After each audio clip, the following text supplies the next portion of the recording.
All right, right now we on a day one. Rough end, Duckworth. It's the first floor of Baltimore City row home. What you looking at?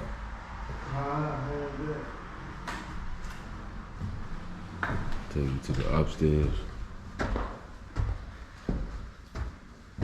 That's the top floor, which would be the third floor.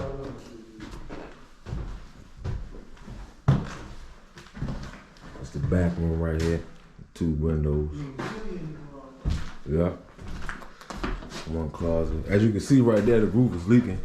We got a little leak on the roof. And let me know it's a leak up there, coming from right there.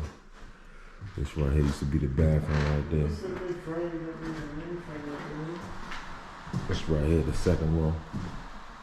2 windows. Another closet. Closet right there too.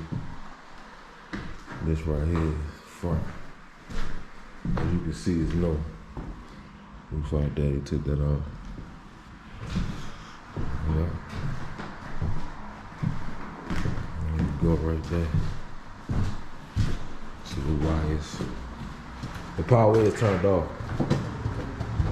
in that panel.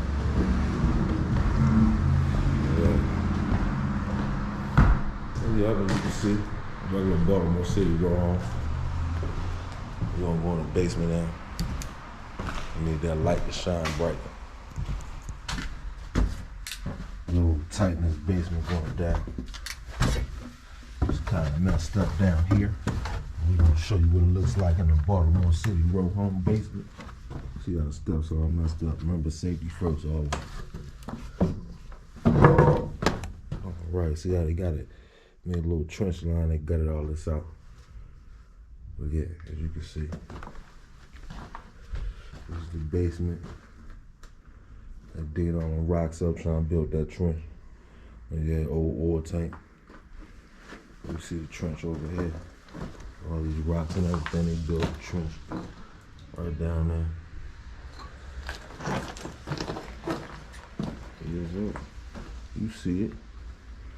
It's back in the days they had that oil. That's the old tank from there, they never took it out. You gotta cut these up with your saws to get these out. These is heavy after the oil is removed. Boom, here we go now. You see the old trunk line. You see it. Old trunk line. Look like it's about 12 by 8. Boom. There goes the old furnace, old spunker, right there. See, they got the return panned off. As you can see, that's the return pipe coming down. Couple of supply over there going up. As you can see, that's the flues going out. As you can see, electric water heater. As you can see, there goes the panel.